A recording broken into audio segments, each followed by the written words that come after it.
Hello बच्चों, मैं doctor नवलदे Bharti. Production technology और वेजिटेबल साइंस और स्पाइसेस में हम लोग मॉक टेस्ट के थ्रू रिवीजन कर रहे हैं। जिन जिन वेजिटेबल क्रॉप्स की कल्टीवेशन टेक्नोलॉजी को हम लोग डिस्कस कर चुके हैं, तो इसी सीरीज़ में हमने पिछले लास्ट वीक जो है मॉक टेस्ट 5 हमने आप लोगों को इसका वीडियो प्रोवाइड किया था, जिसमें हम लोग रूट क्रॉप को डिस्कस करना शुरू किए थे, जिसमें से कैरेट जो वेजिटेबल है उसको हम लोग डिस्कस कर रहे थे। ये उसी की सीरीज़ में आज ये second means 6th mock test है, या रूट क्रॉप का सेकेंड मॉक टेस्ट है, जिसमें हम लोग फर्दर कैरेट से रिलेटेड जो इम्पॉर्टेंट ऑब्जेक्टिव क्वेश्चंस जो पूछे जाते हैं डिफरेंट एग्जाम्स में, उनको आज इस मॉक टेस्ट में हम लोग डिस्कस करेंगे।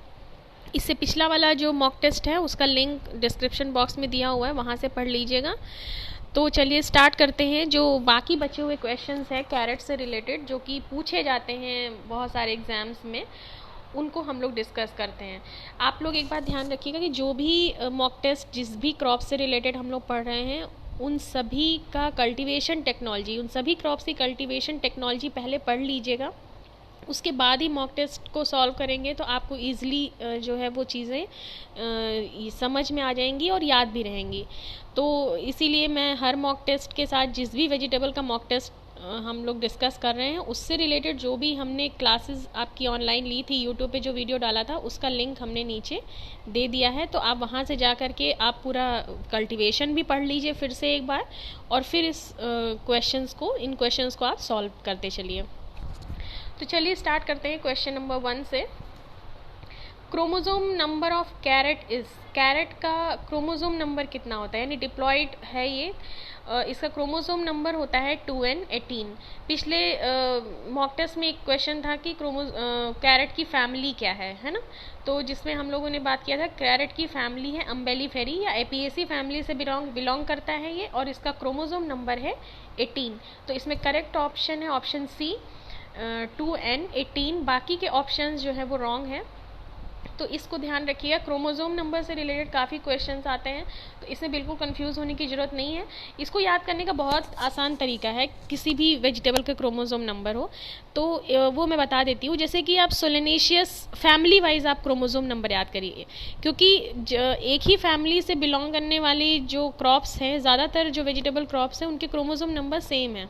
जैसे कि आप सोलेनेशी फैमिली की बात ले लें तो उसमें जो क्रोमोसोम नंबर है, ब्रिंजल है, टोमेटो, चिली है या पोटैटो, इनका क्रोमोसोम सेम है, एक्सेप्ट प्लॉइडी लेवल अगर थोड़ा सा डिफरेंट है। जैसे कि टोमेटो या ब्रिंजल, चिली 24 है क्रोमोसोम नंबर, तो पोटैटो में 48 है, क्योंकि वो टेट्राप्लॉइड है। बस इतना ही अंतर होगा, अदरवाइज क्रोमोसोम नंबर लगभग सेम होते हैं। इसी तरह कोल क्रॉप का आप अलग से याद कर लीजिए, है ना। ब्रेसिकेसी फैमिली से बिलोंग करने वाली वेजिटेबल्स का अलग याद कर लीजिए। तो इस तरह से क्रोमोसोम नंबर जो है वो याद करना आसान हो जाता है। तो कैरेट एपिएसी फैमिली से बिलोंग करता है, अम्बेलिफेरी फैमिली से बिलोंग करता है, तो इसका क्रोमोसोम नंबर है 2n18।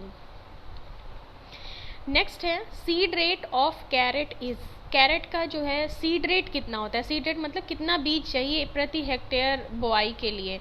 तो इसका जो करेक्ट ऑप्शन है, ऑप्शन ए में है 5 to 6 kg पर हेक्टेयर, बी में है 8 to 10 kg पर हेक्टेयर, सी है 2 to 3 kg और डी है 10 to 20 kg पर हेक्टेयर।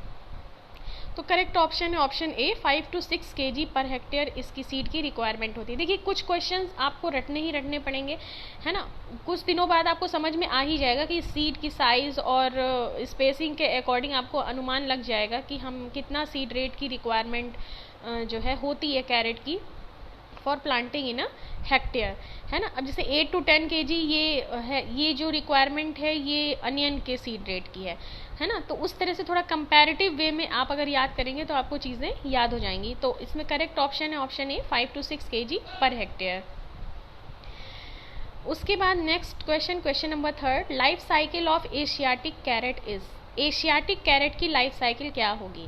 देखिए अगर आपको याद हो तो हमने आप लोगों को जब कैरेट का कल्टीवेशन पढ़ाया था तो हमने उसमें दो चीज़ें बताई थी। हमने एक तो ये बताया था कि कैरेट दो तरह की होती है on the basis of life cycle. एक होती है एशियाटिक टाइप, या जिसको हम ट्रॉपिकल टाइप भी बोलते हैं, और दूसरी होती है यूरोपियन टाइप, या जिसको हम टेम्परेट टाइप भी बोलते हैं। तो एशियाटिक कैरेट और यूरोपियन कैरेट दोनों की लाइफ साइकिल अलग अलग होती है। तो चलिए इसको थोड़ा हम लोग यहाँ पर एक नेक्स्ट स्लाइड में डिस्कस कर लेते हैं, रिवाइज कर लेते हैं फिर से। हमने वैसे तो आप लोगों को कल्टीवेशन में ये जो डिफरेंस है बताया था, लेकिन यहाँ पर फिर से पढ़ लेते हैं ताकि आपको याद रहे। फर्स्ट कॉलम में जो पॉइंट्स दिए हुए हैं वो एशियाटिक कैरेट के लिए है, और सेकंड कॉलम में जो भी पॉइंट्स दिए हुए हैं वो यूरोपियन कैरेट के लिए। तो देखिए एशियाटिक कैरेट जो होती है वो एनुअल लाइफ साइकिल की होती है, ये बात ध्यान रखिएगा। मींस एशियाटिक कैरेट मींस जो अपने इंडिया रीजन में जो कैरेट कल्टीवेट की जाती है ज़्यादातर, है ना, ट्रॉपिकल कंडीशन में। मीन्स इंडिया में टेम्परेट भी की जाती है, ऐसा नहीं है, लेकिन जो ट्रॉपिकल कंडीशन वाली है, ट्रॉपिकल क्लाइमेट वाली जो कैरेट होती है उसको एशियाटिक कैरेट बोलते हैं, और उसकी लाइफ साइकिल एनुअल होती है, यानी वो एक ही सीजन में प्लांट का ग्रोथ यानी वेजिटेटिव ग्रोथ और रिप्रोडक्टिव ग्रोथ दोनों हो जाती है, इसीलिए एनुअल लाइफ साइकिल होती है उसकी, ठीक है। और जो यूरोपियन टाइप होती है वो बाइनियल उसकी लाइफ साइकिल होती है ना। सेकेंड कॉलम में फर्स्ट पॉइंट देखिए जो है, एक सेकेंड, हाँ, तो यूरोपियन टाइप में जो ग्रोथ होती जो कैरेट होती है यूरोपियन टाइप, वो बाइनियल लाइफ साइकिल की होती है, यानी फर्स्ट ईयर जो है वेजिटेटिव ग्रोथ होगी और सेकेंड ईयर जो है फ्लावरिंग या रिप्रोडक्टिव ग्रोथ होती है। दूसरा अंतर है एशियाटिक और टेम्परेट में।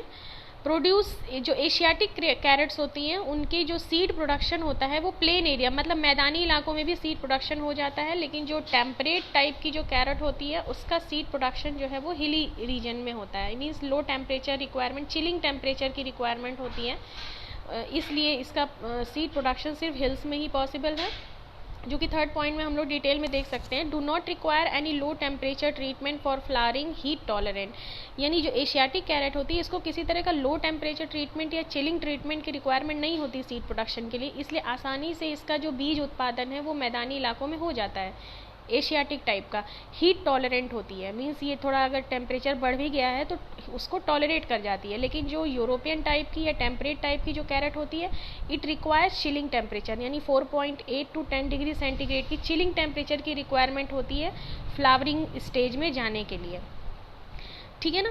तो इसलिए इसका कल्टीवेशन हिल्स में ही पॉसिबल है। मीन्स इसका हिल्स कल्टीवेशन तो प्लेन्स में भी कर सकते हैं, लेकिन अगर बीज उत्पादन लेना है तो वो हिल्स में ही पॉसिबल है।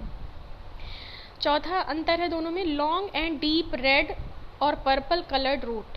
मीन्स जो एशियाटिक कैरेट है, अगर आप देखिए मार्केट में आप लोग कभी गए होंगे तो आप गाजर को आपको तरह तरह की गाजर देखने को मिलेंगी, तो ज़रा दिमाग पर जोर डालिएगा, या अभी सीज़न आ रहा है अब आप देखिएगा 2 तरह की आपको कैरेट देखने को मिलेगी कुछ दिनों के बाद में। एक कैरेट होती है जो डार्क रेड या थोड़ा सा मरून कलर में आपको लंबी लंबी जो गाजर आपको मिलती हैं, जिसकी रूट की जो टिप होती है वो बड़ी शार्प सी नुकीली सी होती है, तो वो लंबी होती है। डीप रेड और या पर्पल कलर की जो रूट्स आती है ना, और उसको जब आप बीज से तोड़ेंगे तो आप देखेंगे कि जो गाजर का सेंटर वाला पोर्शन है वो वाइट होगा और किनारे किनारे जो है वो कलर्ड वाला पोर्शन होता है ना।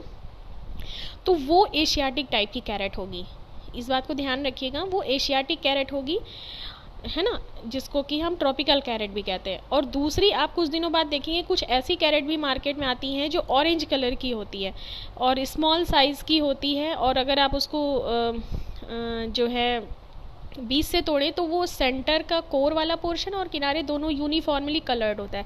साथ ही साथ जो रूट का लोअर पोर्शन होता है वो पतला नहीं होता, वो ब्लंट एंड होता है, मीन्स नुकीला नहीं होता है, वो ब्लंट एंड होता है, तो जो है वो थोड़ा स्मॉल साइज़ की होती है, ठीक है ना।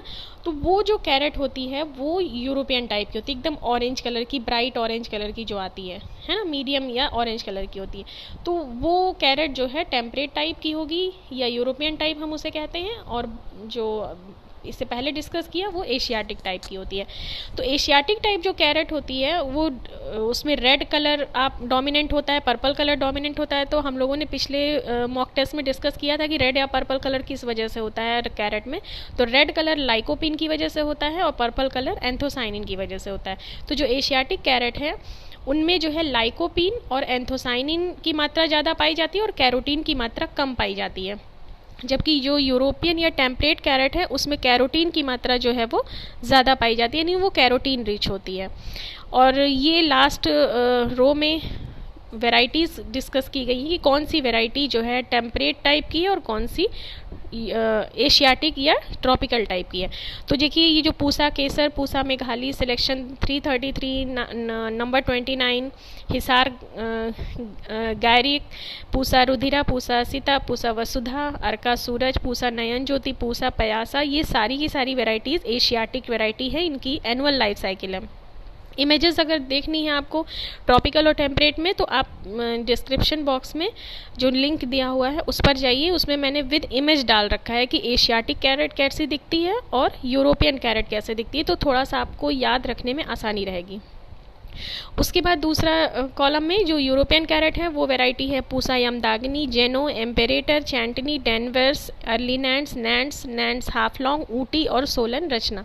ये वैरायटी जो है वो टेम्परेट कैरेट की है। तो उस चलिए क्वेश्चन पर चलते हैं कि अब ये पूछ रहा है क्वेश्चन कि life cycle of Asiatic carrot, तो करेक्ट ऑप्शन है ऑप्शन ए, एनुअल टाइप। तो अब इसमें कंफ्यूज मत होइएगा, अगर यूरोपियन कैरेट पूछे तो आप बताइए बाइनियल, और एशियाटिक कैरेट के बारे में या ट्रॉपिकल, एशियाटिक की जगह ट्रॉपिकल भी लिखा आ सकता है, तो कंफ्यूज होने की ज़रूरत नहीं है।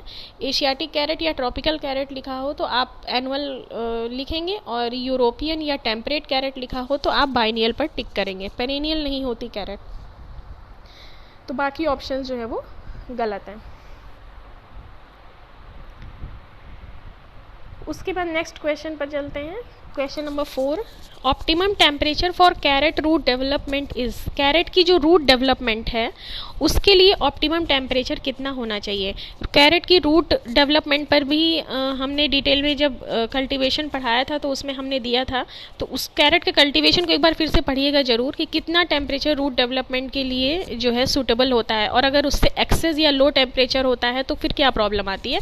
तो ये सारा चीज़ें आप वहाँ से देखिएगा, लेकिन इसका करेक्ट ऑप्शन जो है कि कैरेट की रूट के डेवलपमेंट के लिए कितना ऑप्टिमम टेम्परेचर होना चाहिए, तो ऑप्शन डी करेक्ट है। 18 to 22 degree centigrade is good for the carrot root development, यानी रूट की ग्रोथ के लिए। यहाँ रूट की ग्रोथ की बात हो रही, ना कि कैरेट में जो कलर की डेवलपमेंट की बात हो रही है। वो कैरेट में रूट का साइज़ ग्रो करने के लिए, प्रॉपर साइज़ में ग्रो होने के लिए 18 to 22 डिग्री सेंटीग्रेड चाहिए, लेकिन रूट में कलर के डेवलपमेंट के लिए दूसरे टेम्परेचर की रिक्वायरमेंट होती है, जिसको हम नेक्स्ट क्वेश्चन में देखते हैं। देखिए पूछ रहा है optimum temperature for colour development in carrot is. Carrot की जो रूट है उसमें कलर डेवलपमेंट के लिए ऑप्टिमम टेम्परेचर रेंज क्या होनी चाहिए, तो उसका ऑप्शन है 15 to 21 डिग्री सेंटीग्रेड, यानी 15 से 21 डिग्री के आसपास का तापमान जो है कैरेट में रूट डेवलपमेंट के लिए, कलर डेवलपमेंट के लिए ऑप्टिमम माना गया, यानी सूटेबल माना गया। तो इसमें करेक्ट ऑप्शन ऑप्शन ए है। उसके बाद next question, question number 6, excellent variety of carrot for canning and storage. देखिए कैरेट को अगर हम कोई इसका प्रोसेस्ड प्रोडक्ट बनाते हैं, उसको कैन करके या कैन करके रखते हैं या स्टोर करके रखते हैं, तो एक्सीलेंट वैरायटी उसके लिए कौन सी मानी गई है, जिसको कि लंबे समय तक हम कैन कर सकते हैं, डिब्बा बंद के तरीके से हम उसको स्टोर कर सकते हैं। जैसे आप देखते हैं कि मटर को स्टोर कर देते हैं, डिब्बा बंद जो मटर आती है, कैंड या फ्रोज़न जो पी होती है, उसी तरह कैरेट को भी उसके पीसेस बना करके हम उसको स्टोर कर सकते हैं। तो ये पूछ रहा है कि उसके लिए कौन सी एक्सीलेंट वैरायटी मानी गई है जो कि हम जिसकी कैनिंग कर सकें और उसको फर्दर स्टोर कर सकें। तो इसमें जो सबसे एक्सीलेंट वैरायटी है वो चैंटनी है। ये पूछा जा चुका है एक बार एग्ज़ाम में, तो इसलिए जो है इसको ध्यान रखिएगा कि चैंटनी जो वैरायटी है ये एक्सीलेंट मानी गई है फॉर प्रोसेसिंग पर्पज से या कैनिंग और स्टोरेज के लिए। ठीक है, तो यहाँ कैनिंग स्टोरेज के प्रोसेसिंग लिखा हो तब भी आप चैंटनी पर जाइएगा। मीन्स कि कोई भी प्रोसेस्ड जो प्रोडक्ट है कैरेट का इन फॉर्म ऑफ कैन या स्टोरेज के फॉर्म में, तो उसको हम जो है जो वैरायटी सुटेबल मानी गई वो चैंटनी वैरायटी है। नेक्स्ट है carrot splitting is due to. Carrot में जो स्प्लिटिंग होती है वो किस वजह से होती है। ये एक डिसऑर्डर है कैरेट में, डिजीज़ नहीं है, डिसऑर्डर है। डिजीज़ और डिसऑर्डर में फ़र्क होता है, जान लीजिए। डिजीज़ हम तब कहते हैं जब किस होती है, जैसे कि बैक्टीरिया, वायरस या फंगस या इंसेक्ट पेस्ट की वजह से कोई प्रॉब्लम होती है तो हम तब कहते हैं कि इस क्रॉप में डिजीज़ हो गई है। लेकिन जब किसी तरह के क्लाइमेटिक फैक्टर या सॉइल फैक्टर की वजह से कोई प्रॉब्लम क्रिएट होती है तो हम कहते हैं डिसऑर्डर। जैसे कि टेम्परेचर हाई है, लो है, रेनफॉल ज़्यादा है, ठीक है ना, और विंड वेलोसिटी बहुत ज़्यादा हो गई है, तो इस तरह की प्रॉब्लम, या सॉइल की फैक्टर जैसे कि पीएच कम है या ज़्यादा है, कोई न्यूट्रिएंट कम है या ज़्यादा है, तो उसकी वजह से जो प्रॉब्लम क्रिएट होती है वो डिसऑर्डर कहलाती है। तो कैरेट स्प्लिटिंग जो है वो एक डिसऑर्डर है, और वो किसकी वजह से होता है? ऑप्शन है एक्सेसिव नाइट्रोजन, ऑप्शन बी है बोरॉन डिफिशियंसी, ऑप्शन सी है मॉइस्चर फ्लक्चुएशन इन सॉइल, और ऑप्शन डी है ऑल ऑफ द अबव। तो इसमें करेक्ट ऑप्शन है option D, all of the above. देखिए, कैरेट स्प्लिटिंग जो डिसऑर्डर है ये एक्सेसिव नाइट्रोजन की वजह से भी होता है, बोरॉन डेफिशिएंसी की वजह से भी होता है, और मॉइस्चर फ्लक्चुएशन इन सॉइल। तो अब यहाँ पर ये मत समझिएगा कि ये तीनों कंडीशन एक साथ होंगी तभी कैरेट स्प्लिटिंग होगी, ऐसा नहीं है। अगर एक्सेस नाइट्रोजन है सिर्फ तब भी कैरेट स्प्लिटिंग होगी, बोरॉन की कमी हो गई तब भी कैरेट स्प्लिटिंग होगी, या मॉइस्चर में फ्लक्चुएशन हो गया, मतलब सॉइल में जल्दी जल्दी मॉइस्चर कभी कम कभी ज़्यादा, तब भी स्प्लिटिंग होगी। तो यानी तीनों अलग अलग कारण हैं जो है, इन अलग अलग कारणों से कैरेट स्प्लिटिंग हो सकती है ना। यहाँ पर बिल्कुल ये मत समझिएगा कि ये तीनों कंडीशन एक साथ जो है प्रिवेल करनी चाहिए, ऐसा नहीं है। इन तीनों में कोई भी एक कंडीशन होंगी, मान लीजिए नाइट्रोजन एक्सेसिव नहीं है, मॉइस्चर भी सफिशिएंट है, लेकिन बोरॉन की डिफिशियंसी है, तब भी कैरेट स्प्लिटिंग की प्रॉब्लम आपको देखने को मिलेगी। नेक्स्ट क्वेश्चन है question number 8, cavity spot in carrot is due to. ये भी कैविटी स्पॉट भी एक डिसऑर्डर है कैरेट का।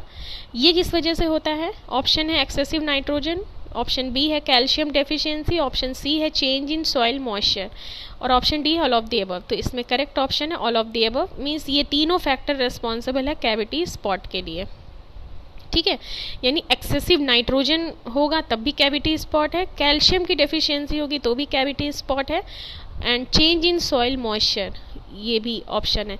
कैविटी स्पॉट को अगर आप ध्यान देना चाहते हो तो आप अगर कभी ध्यान दीजिए तो कैरेट की जो सरफेस होती है उस पर आपको कैविटी, गड्ढे आपको देखने को मिलेंगे, उसे बोलते हैं कैविटी स्पॉट, और वो इन्हीं कारणों की वजह से होता है, या तो एक्सेस नाइट्रोजन, या कैल्शियम की डेफिशिएंसी, या चेंज इन सॉइल मॉइस्चर, या fluctuation in soil moisture.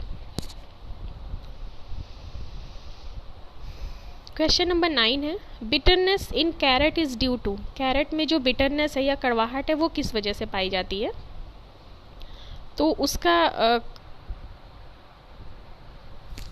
Bitterness in carrot is due to, option A है high ethylene production, high temperature, option C excessive nitrogen, और डी में है ऑल ऑफ द अबव। तो इसमें correct option होगा high ethylene production. ये यहाँ कारण पूछ रहा है कि कैरेट में बिटरनेस क्यों होती है, किस वजह से होती है, सॉरी किस कंपाउंड की वजह से बिटरनेस होती है, ये नहीं पूछ रहा है। कैरेट में बिटरनेस क्यों होती है, कारण क्या है? तो ऑप्शन होगा हाई इथाइलिन प्रोडक्शन। इथाइलिन का जो है प्रोडक्शन वो ज़्यादा होता है। तो एक कंपाउंड है आइसोकुमेरिन, अगर जिसको हमने डिस्कस किया था पिछले मॉक टेस्ट में, आइसोकुमेरिन एक कंपाउंड है जिससे कि जो कि बिटरनेस कॉज करता है, और ये आइसोकुमेरिन किसकी वजह से बनता है? जब कैरेट में इथाइलिन का प्रोडक्शन ज़्यादा होता है, ठीक है। तो इसमें करेक्ट ऑप्शन है option A, high ethylene production. Last question है, which one of the following is the first black carrot cultivar of India. India में ब्लैक कैरेट का पहला जो कल्टीवर ब्रेड किया गया था वो कौन सा है? तो ऑप्शन ए है Pusa Asita, Pusa Rudhira, Pusa Meghali, Pusa Nayan Jyoti. Option A is correct, Pusa Asita ये ब्लैक कैरेट कल्टीवर है। बाकी पूसा रुधिरा, पूसा मेघाली, पूसा नयन ज्योति ये सब रेड कैरेट कल्टीवर है, ठीक है। पूसा रुधिरा का जो कलर है वो एकदम डार्क ब्लड रेड है, इसीलिए इसका नाम है पूसा रुधिरा। पूसा नयन ज्योति में कैरोटीन का कंटेंट जो है ज़्यादा है, इसीलिए इसका नाम पूसा नयन ज्योति है। तो ये सारी क्वेश्चंस हैं जो कि इम्पॉर्टेंट है कैरेट को लेकर के, जिसको आप लोग अच्छे से रिवाइज करिए और कैरेट के कल्टीवेशन को जो है डिटेल से फिर से डिस्कस कर लीजिए। इसमें जो भी इम्पोर्टेंट क्वेश्चन है वो हमने इसमें डिस्कस कर दिए हैं। इसके बाद हम लोग नेक्स्ट मॉक टेस्ट 7 में बाकी जो रूट क्रॉप है जैसे रेडिश है, बीट रूट है या टर्निप है, उससे रिलेटेड जो इंपॉर्टेंट क्वेश्चंस बनते हैं उनको हम लोग इस अगले मॉक टेस्ट में डिस्कस करेंगे। तो हर मॉक टेस्ट के सारे क्वेश्चंस को आप लोग लिखते जाइए ताकि आपको पता हो कि हर क्रॉप में कौन सा पॉइंट इम्पॉर्टेंट है। ठीक है, क्योंकि ये बहुत जानना ज़रूरी है कि क्रॉप का कल्टीवेशन में कौन से क्वेश्चन इंपॉर्टेंट रखते हैं, ये ज़्यादा जानना ज़रूरी है। क्योंकि बहुत सारे पॉइंट्स ऐसे भी होते हैं, बहुत सारे जो है ऐसी चीज़ें भी इंफॉर्मेशन होती है जो बहुत ज़्यादा इंपॉर्टेंट नहीं होती, पर आप लोग बहुत ज़्यादा मेहनत करते हैं उनको भी पढ़ने में। ठीक है, तो ऐसा नहीं है, हमें पता होना चाहिए कि हर क्रॉप में किस जो है किस टॉपिक से या किस पॉइंट को लेकर के ज़्यादा क्वेश्चन बनते हैं। तो इसलिए हम ये सारे मॉक टेस्ट आपको बता रहे हैं, तो इनको आप लोग ध्यान से पढ़ते जाइए। ठीक है, थैंक यू।